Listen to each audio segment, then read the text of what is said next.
El relato de la novicia viviente. Yo nací un 1 de septiembre del año de gracia de 1980, o de perdido, eso me dicen mis padres. Realmente creo que existe un tipo de conspiración en mi contra. Te explico. Tengo una teoría la cual consiste en que estoy casi seguro que nací en 1983. En este instante debería de tener 33 años, no 36. Según mis papás, mi hermano Evaristo nació el 10 de septiembre de 1983, pero después de poco más de 3 décadas de investigar rasgos y de ver experimentar el crecer con él y desarrollarnos juntos como seres humanos que somos, llegué a la conclusión de que él es Pepe y yo soy Evaristo. Él fue el que nació en el año 1980, no yo. Si seguimos la lógica de mis padres, que según ellos es la realidad y me llaman loco, al yo contar con 36 años de edad ya debería de estar perdiendo pelo. Ya sé que te dieron ganas de decirme que sí he perdido y llamarme frentón, pero en defensa propia te digo que el tener entradas no cumple con el término calvicie. También debería de tener varias canas en mi cráneo. Mi metabolismo debería de estar ya vencido y por lo tanto mostrar señales gorditivas. Perder el sentido del humor sería una buena pista de mi alta edad, ya que la gente grande madura y ya no le darían risa los chistes de ir al baño, etc. Todas estas características que acabo de mencionar las tiene mi hermano en un 87% acertadas. Yo manejo un porcentaje del 22%. ¿Cómo quieren que crea que un joven de 33 años maneja ya la cabellera semiblanca y su hermano mayor de 36 de un color castaño atractivo? Yo, querido lector anónimo, no me la creo. Estoy casi seguro que yo nací en 1983. Entonces, en mi mente tengo 33 años aún. Pero bueno, no reclamo ni digo nada porque no me gustaría llamarme Evaristo. Nací a las 5:42 de la mañana. Mientras algunos borrachos estaban entrando a su casa después de una noche de farra, yo estaba saliendo del cuerpo de mi mamá al mismo tiempo. Acabo de investigar y ese día fue lunes, mi día favorito. Y a menos que en ese entonces la noche del domingo era de pachanga, mi aseveración funcionaría. Todo esto sucedió en un tipo de hospital llamado Maternidad Conchita, que en esos años era donde todas las señoritas y señoras embarazadas de sociedad daban a luz. Adelanta el reloj unos 22 meses, y es ahí donde mis padres me metieron al kinder. No sé si se use en otras culturas eso de palabra kinder, pero es la pequeña escuela para bebés que ya caminan. Te enseñan a hacer manchas de colores en cartulinas para llevar a casa y engañar a toda la familia que dibujaste un perro o un dinosaurio. No recuerdo el nombre de mi kinder, pero la maestra se llamaba Denise. Todo lo que aprendí ahí de verdad creo que no me sirvió en lo más mínimo. Pero está interesante que sepas que mientras yo estudiaba preparatoria, yo tenía un compañero y amigo llamado Alex Vargas, y en una hora libre nos invitó a otro amigo y a mí a comer algo en su casa. Vivía relativamente cerca del campus, y cuando llegamos nos abre su mamá, la cual se me quedó viendo muy incómodamente, para mí. Y fue ahí donde me preguntó, ¿te llamas Pepe? ¿Eres Pepe Grillo? Nunca en mi vida había visto a esa señora, pero de alguna manera sabía mi nombre. Pero pues no era Grillo, entonces se estaba equivocando. Sí soy Pepe, pero no Grillo, lo siento. Fue mi contestación. Pepe, ¿Madero? Sí. ¡Pepe Grillo! ¡No has cambiado nada! Al parecer yo era Pepe Grillo. Claro que la risa de mis compañeros no se dejó esperar, pero yo seguía confundido. Soy Miss Denise, yo fui tu maestra de kinder. Por supuesto que me acordaba del nombre de Miss Denise, pero no de su cara. Me dio gusto verla después de tantos años, pero se me hizo un poco increíble que me reconociera. En eso mi pregunta del por qué Grillo no la pude contener. Te la pasabas brinque y brinque todo el tiempo en el kinder y en el patio. Entonces, pues eras Pepe Grillo como el de Pinocho. ¡Qué loco! Dejémonos de grillas y continuemos. En 1983, año real de mi nacimiento, me metieron mis padres al Instituto Irlandés de Monterrey. Maternal se llamaba el grado escolar, parte de la infame etapa estudiantil preescolar. Solo sé que la primera semana hubo un pequeño problema. Entré al grado con otros niños de mi edad, solo que otros maestros decidieron colegialamente que yo estaba más avanzado que mis compañeros y decidieron subirme a transitorio, segundo grado de preescolar.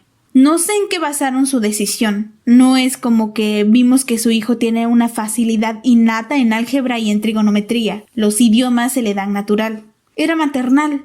El teorema de Pitágoras estaba a muchos años en el futuro. Yo creo que supe distinguir cuál era el color verde más rápido que los demás y listo. Pero eso ocasionó un leve problema en mi vida social precaria. Yo era el más chico de mi generación. En vez de ser parte de la generación 80-81, me mandaron a la 79-80. Imagínate compartir salón de clase con gente que nació en la década de los 70. Fuerte, ¿no? Después de preescolar llegué a la primaria en el mismo colegio. De primero a sexto aprendimos a sumar, restar, quién era Miguel Hidalgo y de repente nos enseñaban qué significa chicken y pen por medio de una canción de cuna. Como este era un colegio católico de los Legionarios de Cristo, nos enseñaban a rezarle al Cordero. Nos daban la comunión en el recreo, teníamos misa los primeros viernes del mes y, ¿por qué no?, clase de religión. Hasta Lucifer fue un ángel alguna vez. En el año 1992 entré a la secundaria, aún en la misma institución. Son 3 años en esa etapa. Entonces cerré mi vida en el irlandés graduándome de tercero de secundaria en el año 1995. Este colegio daba unos tipos de premios al final del año representados en una banda. ¿Cómo te explico?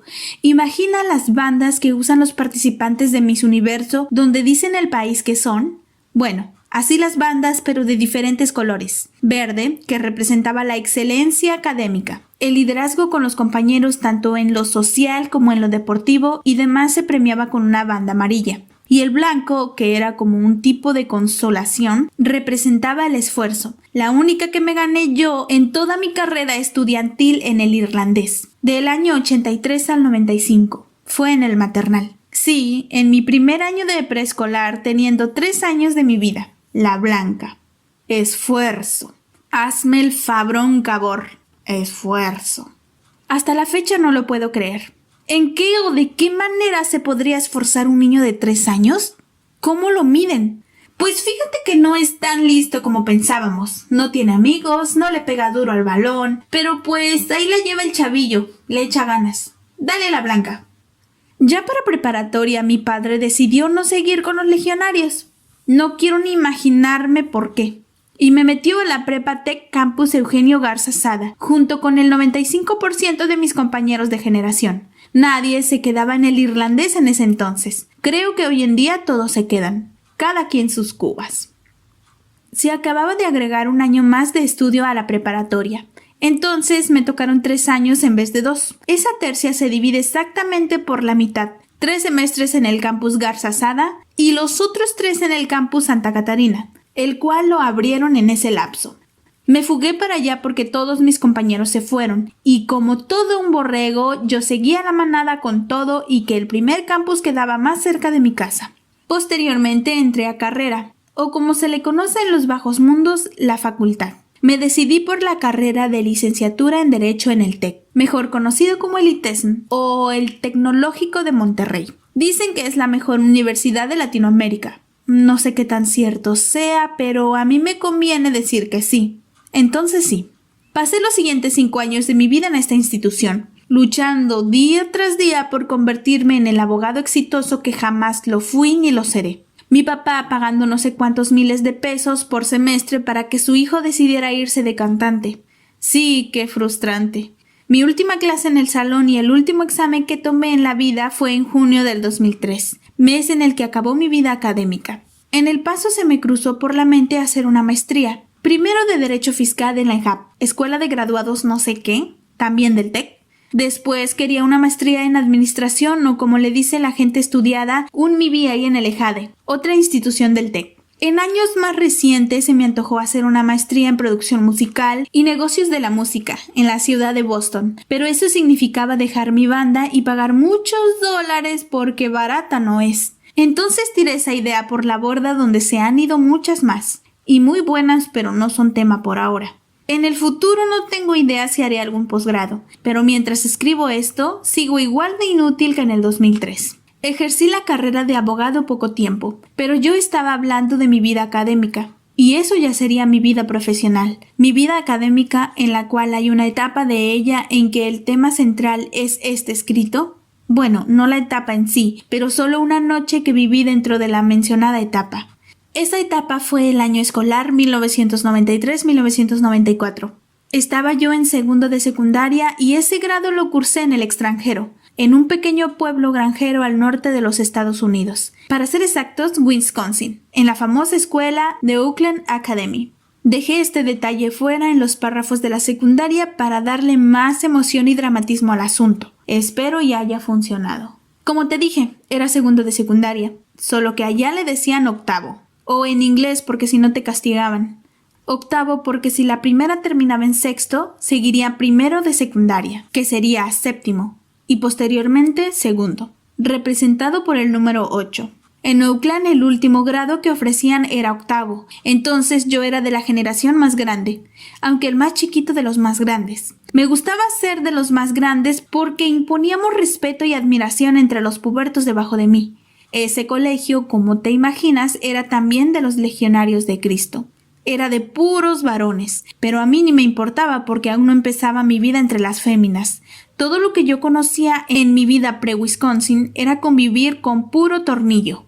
Entonces para mí era lo normal. Al igual que en el irlandés, usábamos uniforme todos los días de clases. Era una camisa de botones blanca abajo de un suéter verde con tu nombre bordado en el pecho izquierdo, pantalones grises, cinto negro y zapatos negros boleados. Si estaban sucios, te regresaban a tu dormitorio hasta que brillara el calzado. El corte de pelo no era al gusto. La señora que nos lo cortaba no nos preguntaba. Nada más te sentabas en su silla y empezaba a darle sin sugerencia alguna del cliente. Nos hacían ir a misa diario, siempre a las 7 de la mañana en punto. Con sueño y hambre, me podrías ver en la iglesia del colegio recitando oraciones y cantando alabanzas. Si tu canto no era lo suficientemente fuerte para que llegara con volumen al paraíso en las alturas, tu atención sería llamada por algún sacerdote en la vecindad de tu asiento eclesiástico.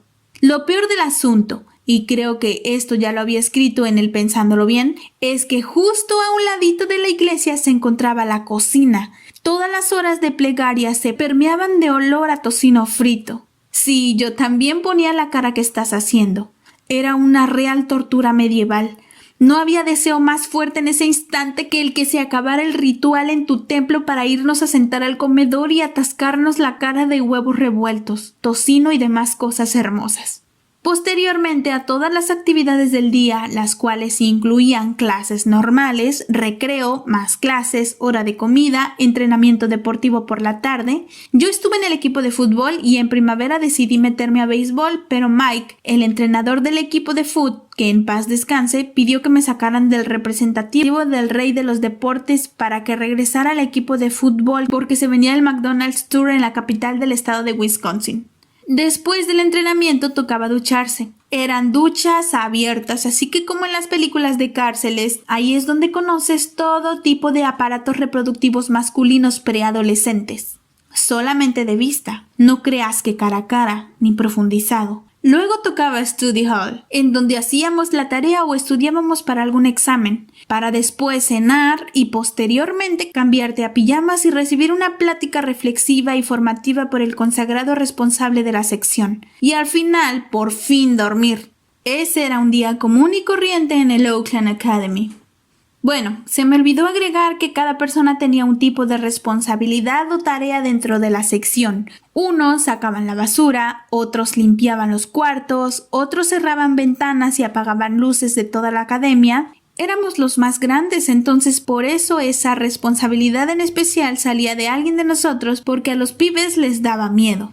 Otros eran monaguillos en las misas, lo cual no quiero imaginar a qué fechorías estaban expuestos. Mi responsabilidad en el segundo semestre del año escolar, para ser exactos, de enero a junio de 1994, era llevar la ropa sucia de la sección que se juntaba en unos botes de plástico en el dormitorio a la lavandería, separarla en pantalones, camisas, ropa interior y demás y colocar cada bola en una canasta diferente. Mi socio en esta responsabilidad era un chico de Valencia, España, llamado Ernesto Casanova. Nuestra tarea sí era un poco desagradable. Deja tú el que mientras separabas calzones de las demás prendas te podías topar con uno que haya caído víctima de un trasero mal limpiado. Lo peor era el largo viaje diario del tercer piso del edificio hasta el primero, en elevador por supuesto, empujando un carro un poco grande para nuestros pubertos cuerpos. cruzar todo el comedor hasta llegar a la parte posterior donde se encontraba la lavandería, dejar la ropa en las diferentes canastas, regresar todo ese trayecto con el carrito vacío, llegar en silencio total al dormitorio porque todos ya estaban dormidos.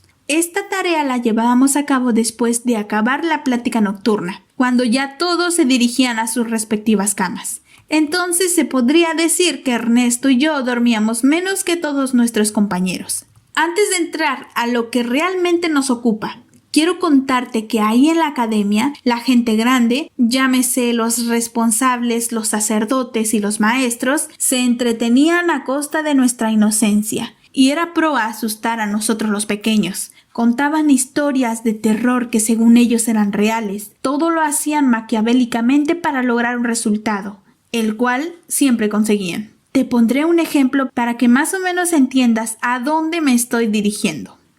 Estábamos en fechas poco antes de la Noche de Brujas, o Halloween, que en Estados Unidos se festeja aún más que la Navidad y Día de Acción de Gracias, solo que a la comunidad católica se le hace una festividad pagana, y es por eso que no apoyaron mucho mi disfraz de encuerado que traía en mente.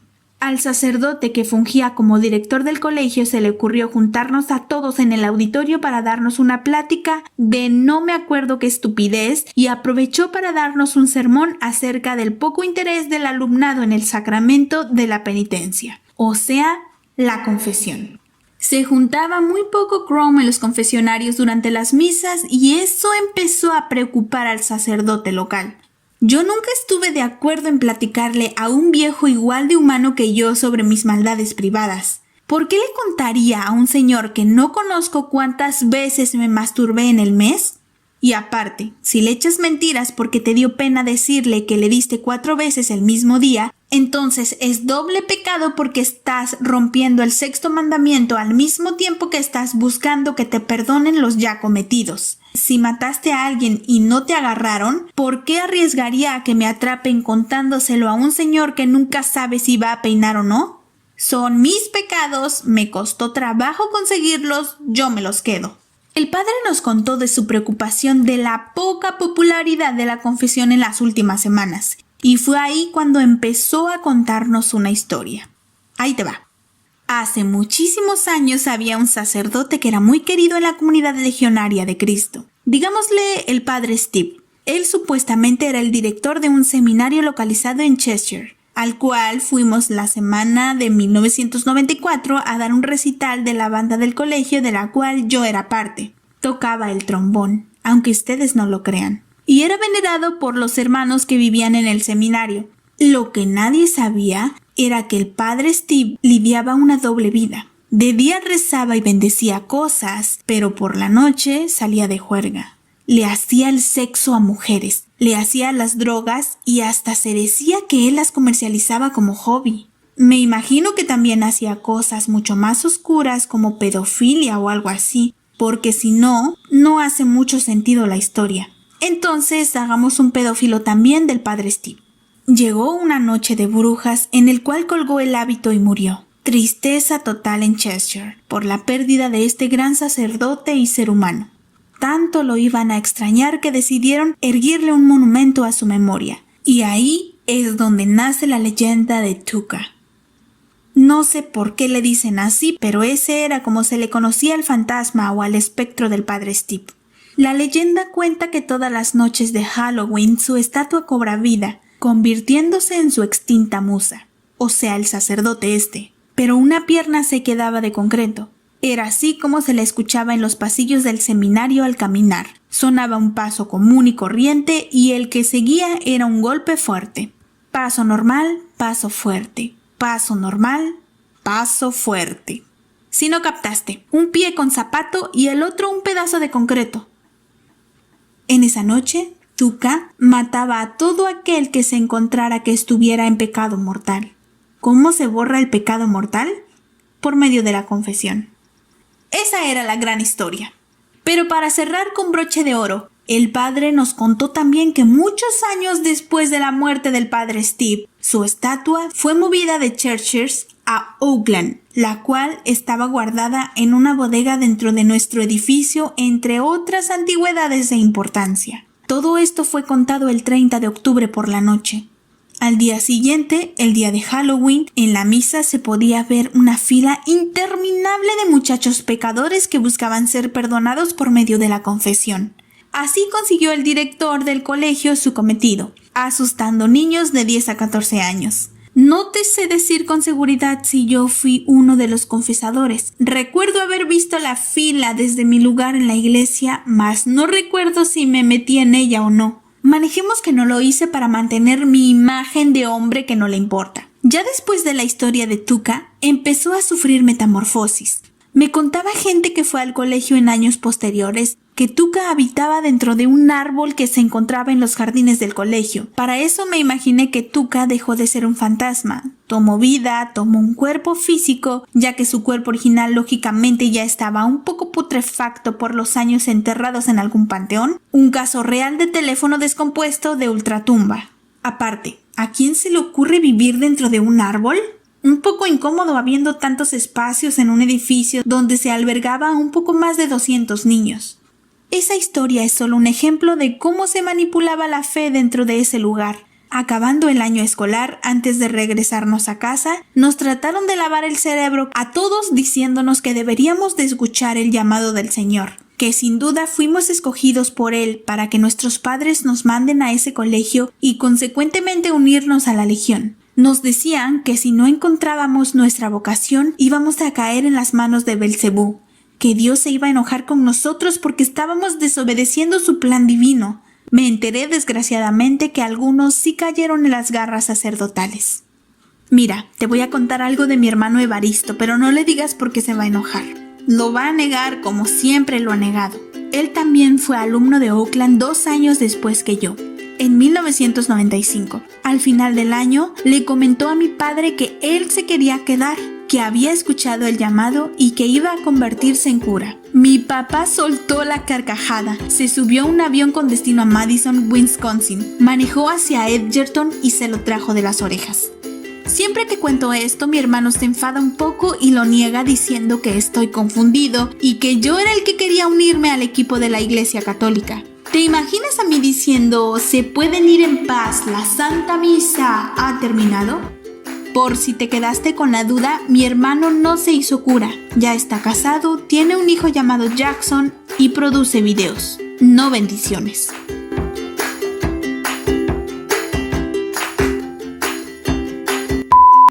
Manejamos que no lo hice para mantener mi imagen. Al parecer yo era Pepe Grillo. Nada más te sentabas en su silla y empezaba a darle Nada más te sentaba en sus... separarla en pantalones, camisas, ropa interior.